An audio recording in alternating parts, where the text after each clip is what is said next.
بسم اللہ الرحمن الرحیم۔ انسانی گوشت کھانے والی عورت۔ ویسے تو میرے اندر اتنی ہمت نہیں کہ میں انسانی گوشت کھانے والی عورت کی پوری کہانی سنا سکوں، کیونکہ یہ کہانی لکھتے وقت بھی میرے رونگٹے کھڑے ہو رہے ہیں۔ بہرحال یہ کوئی آج سے ٹھیک 27 سال پہلے کی بات ہے کہ میرا دوست اکبر، اصل نام نہیں لکھا جا رہا ہے یہاں، ایک سیل مین کی نوکری پر لگا تھا اور اس کا کام گھر گھر جا کر ٹیپ ریکارڈرز بھیجنا ہوتا تھا۔ چونکہ پہلے کے زمانے میں سی ڈی اور ڈی وی ڈی وغیرہ نہیں ہوتی تھی، اس لیے زیادہ تر لوگوں کے گھر میں ٹیپ ریکارڈرز ہوتا تھا۔ وہ اس نوکری کو پا کر بہت خوش تھا، لیکن وہ غصے کا بہت تیز تھا، اس لیے اکثر اس کے پاس اسے ڈانٹنے اور سمجھاتے رہتے تھے۔ ایک دن رات کے شاید 3 بجے مجھے اکبر کا فون آیا۔ میں بہت پریشان تھا کہ رات کے اس وقت سے مجھے کیا کام ہو سکتا ہے۔ خیر وہ میرے گھر کے نیچے آیا اور خوف کے مارے اس کا جسم کپکپا رہا تھا۔ پہلے تو وہ کچھ بھی بتانے پر رضامند نہیں تھا، لیکن میرے تسلی دلانے پر اس نے ایک خوفناک انکشاف کیا۔ اس نے بتایا آج رات 8 بجے کے قریب جب وہ ایک گھر پر ٹیپ ریکارڈرز کی ڈلیوری دینے گیا تو اس گھر پر صرف ایک اکیلی عورت تھی، جس نے میرے دوست اکبر کو بہکانے کی کوشش کی۔ وہ میرے دوست کو اپنے ساتھ زنا کرنے پر اکسا رہی تھی۔ اکبر نے اس سے بہت منع کیا اور کافی دفعہ دور ہٹایا۔ ابھی اکبر اس کو دھکا دے کر بھاگ ہی رہا تھا کہ اس عورت نے دھمکی دی، اگر اکبر یہاں اس کے ساتھ زنا کی بغیر چلا گیا تو وہ عورت شور مچا دے گی، پولیس کو بھی بلا لے گی اور محلے والوں کو بھی شور کر کے جمع کر لیں گے اور اکبر پر زبردستی اور زیادتی کا الزام لگا دے گی۔ یہ سن کر اکبر کو کچھ سمجھ نہ آیا۔ اس نے اپنی نوکری اور ماں باپ کے سامنے عزت بچانے کے لیے جان بوجھ کر اس عورت کے ساتھ زنا کرنا شروع کر دیا۔ اس سے پہلے کہ اکبر وہ گناہ سرزد کرتا، اس نے موقع دیکھ کر وہی ٹیپ ریکارڈر اٹھایا اور اس خاتون کے سر پر دے مارا۔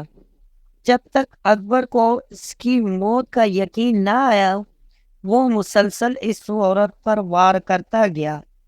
بالآخر وہ عورت اکبر کے سامنے ہی تڑپ تڑپ کر مر گئی۔ اس وقت سے اکبر گھر نہیں گیا تھا اور آخر کار رات کو وہ میرے گھر آیا تھا۔ اس کی بات سن کر مجھ پر سکتہ طاری ہو گیا۔ ایسا لگا کہ جیسے کسی نے میرے پیروں تلے زمین کھینچ لی ہو۔ جب اس نے پوری بات بتا دی تو فجر کی اذان شروع ہو گئی۔ میں نے ہمت پکڑی اور اسے اپنے ساتھ نماز پڑھنے لے گیا۔ میں نے اکبر کو سمجھایا کہ وہ خود کو پولیس کے حوالے کر دو۔ پولیس اس تک ایک ہی دن میں بآسانی پہنچ جائے گی، کیونکہ موقع واردات پر وہ سارے ثبوت موجود ہیں جو تمہیں قاتل ثابت کرنے کے لیے کافی ہیں۔ لیکن اس نے میری بات نہ مانی اور مجھ سے خفا ہو کر چلا گیا۔ اس دن کے بعد سے اکبر کا کسی کو کچھ پتہ نہ چلا۔ پولیس میرے پاس بھی پوچھ تاچھ کے لیے آئی تو میں نے سچ سچ بتا دیا کہ اکبر میرے گھر آیا بھی تھا اور پھر کچھ بھی بتائے بغیر چلا گیا۔ پولیس والوں نے مجھے 2-3 دفعہ مار کر بھی پوچھا، لیکن میری ایک ہی بیان تھا جو سچا تھا۔ 3 سال تک اکبر کا کچھ پتہ نہ چلا۔ ایک دن ہم سارے دوست مچھلی پکڑنے کے لیے گئے۔ شروع میں تو سب صحیح تھا، لیکن معاملہ کچھ عجیب لگ رہا تھا۔ اس دن کبھی کوئی عجیب سی آواز آتی تو کبھی کہیں کوئی پتھر آ کر ہمیں لگتا۔ ہم سمجھے ہمارا کوئی دوست ہی ہے جو ہمیں ڈرانے کے لیے شرارتیں کر رہا ہے، لیکن یکا یک ہمیں ایک عورت کی چیخنے کی زوردار آواز آئی۔ جس سمیت سے چیخنے کی آواز آئی تھی، ہم سارے دوست وہاں بھاگے۔ ہم نے جو نظارہ دیکھا وہ شاید آپ سب کے لیے ناقابل یقین ہوگا۔ ایک ڈراؤنی عورت جو خون میں پوری طرح لت پت تھی، وہ ہمارے دوست اکبر کا گوشت نوچ نوچ کر کھا رہی تھی، جبکہ اکبر مردہ حالت میں موجود تھا۔ کچھ دوست وہی بے ہوش ہو گئے اور مجھ سمیت ایک دوست وہاں سے بھاگنے میں کامیاب ہو گیا۔ ہم نے سب سے پہلے پولیس کو اطلاع دی۔ پولیس والوں کے پہنچنے پر ہم ہمت کر کے دوبارہ اس جگہ گئے جہاں یہ خوفناک معاملہ ہم نے دیکھا تھا۔ وہاں پر اکبر کی لاش تو موجود تھی، لیکن وہ عورت نہیں تھی۔ ہم نے اپنے بے ہوش دوستوں کو وہاں سے اٹھایا۔ ایک ہفتے تک کچھ دوست کو ہوش نہ آیا اور کچھ دوستوں کو اتنا شدید بخار آ گئے، ہمیں اسپتال میں داخل کروایا گیا۔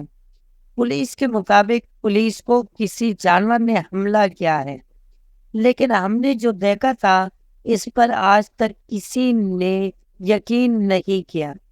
آج بھی جب 28 جنوری آتی ہے، ہمیں پورا دن کچھ نہ کچھ ہوتا ہے، کچھ نہ کچھ عجیب سا محسوس ضرور ہوتا ہے۔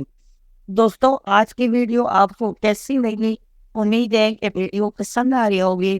اگر ویڈیو پسند آ رہی ہو تو ویڈیو کو لائک کرنا، کمنٹ میں اپنے رائے کا اظہار ضرور کر لینا اور چینل کو سبسکرائب کرنا مت بھولیں۔ ملتے ہیں اگلی ویڈیو میں، تب تک کے لیے اللہ حافظ۔